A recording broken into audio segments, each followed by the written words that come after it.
السلام عليكم وأهلا بكم طلبة وطالبات الصف الأول العلوم. النهاردة بإذن الله يا سنة أولى هنحل امتحان متوقع، امتحان نصف العام لعام 2024. يلا بينا مع بعض نبتدي حل الامتحان. والسؤال الأول معانا ألف، أكمل العبارات الآتية. رقم واحد، عندما يقصف الجسم الأعلى فإن طاقة وضعه نقط. طبعا الإجابة إن طاقة الوضع بتزداد أما بقذف الجسم الأعلى، بينما طاقة حركته طبعا بتقل، لأنه الطاقة الميكانيكية بتكون عبارة عن طاقة الوضع زائد طاقة الحركة. أما بقى العبارة التانية، المدرع من الثدييات نقط. طبعا الإجابة هتكون عديمة الأسنان، يعني ما عندهوش أسنان خالص. أما بقى القنفذ بيكون من الثدييات ذات الأسنان، أسنانه ممتدة للخارج.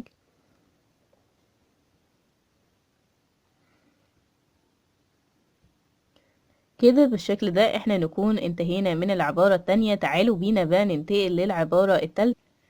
بتستخدم سبيكة نقط في صناعة ملفات التسخين. طبعا السبيكة اللي بتستخدم في صناعة ملفات التسخين هي سبيكة النيكل كروم.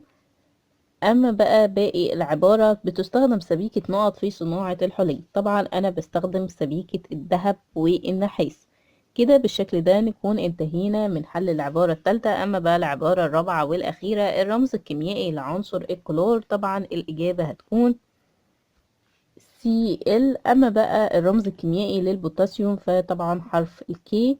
كده بالشكل ده احنا نكون انتهينا من حل ألف في السؤال الأول. تعالوا بينا بقى دلوقتي ننتقل لب، وب عبارة عن وضح بالرسم تخطيطي التوزيع الإلكتروني لذرات العناصر. تعالوا بينا نبتدي بالنيون، وطبعا كده نبتدي نرسم النواة، وداخل النواة طبعا هنبتدي نكتب الشحنات. طبعا البروتونات اللي هيكون عددها 10، وكمان النيترونات اللي بتكون متعادلة الشحنة اللي بيكون عددها 10. ده من خلال اننا بنطرح 20 اللي هو العدد الكتلي منه العدد الذري، بيدينا عدد النيترونات. نبتدي بقى نكتب كده مستويات الطاقة. طبعا مستوى الطاقة الأول كي، بعد كده ال، بعد كده نكتب التوزيع. هنا 2 إلكترون، هنا 8 إلكترون. طبعا من خلال التوزيع ده النشاط الكيميائي لعنصر النيون انه بيكون خامل. اما بقى المغنيسيوم فطبعا نفس الموضوع، هنبتدي اننا نرسم كده النواة، وطبعا داخل النواة هيكون البروتونات الموجبة، وطبعا كمان النيترونات متعادلة الشحنة واللي بيكون عددها برضو 12. واحنا جبناها من خلال ان احنا طرحنا عدد الذري طرحناه من العدد الكتلي. ويلا بينا نرسم مستويات الطاقة. وطبعا مستوى الطاقة الأول كي ال ام، وطبعا هنا هيكون 2، وهنا 8، وهنا 2، وطبعا نشط لأنه مستوى الطاقة الأخير فيه 2 إلكترون بس مش متشبع ب8 إلكترون. كده نكون انتهينا من ب. تعالوا بينا بقى ننتقل لجيم وعلل. قدم الجمل بتنتهي بخف مفلطح سميك. طبعا لتمكنه من المشي على الرمال الساخنة وعدم الغوص فيها.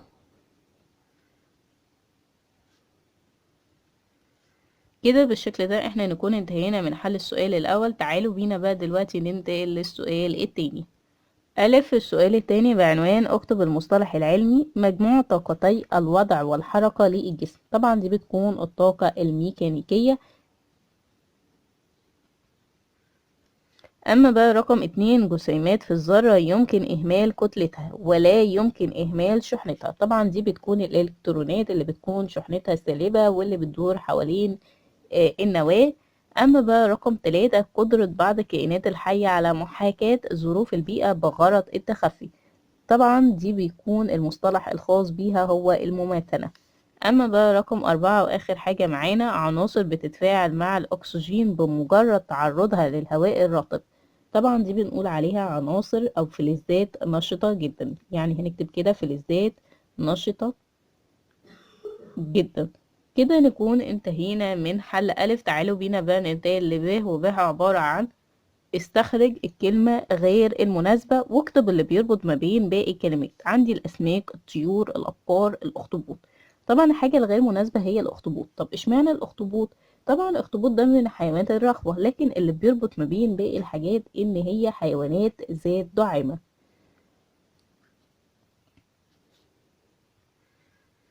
وطبعا دي دعامة داخلية. اما بقى رقم 2، بترول، شمس، فحم، غاز طبيعي. طبعا حاجة المختلفة هي الشمس، وده لانهم مصادر طاقة غير متجددة. هنكتب كده غير متجددة.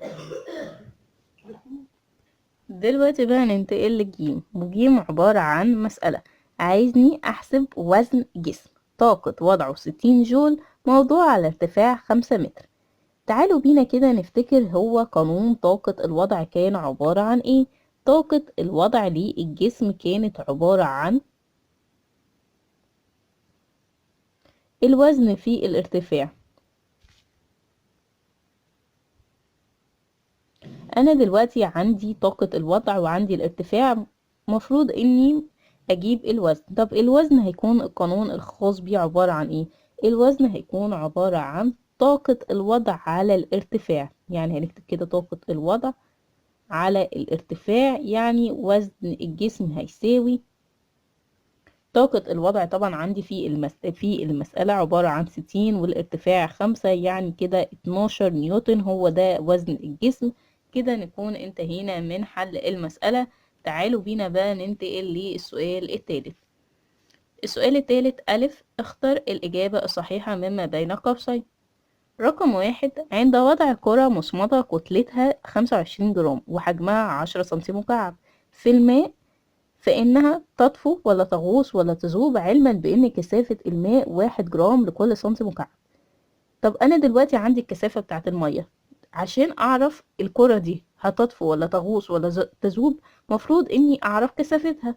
طب إزاي أجيب الكثافة؟ طبعا هجيب الكثافة من خلال تطبيق القانون، واللي بيقول إنه الكثافة عبارة عن الكتلة على الحجم. والكتلة والحجم طبعا عندي في المعطيات، الكتلة 25 على الحجم 10، يعني 2.5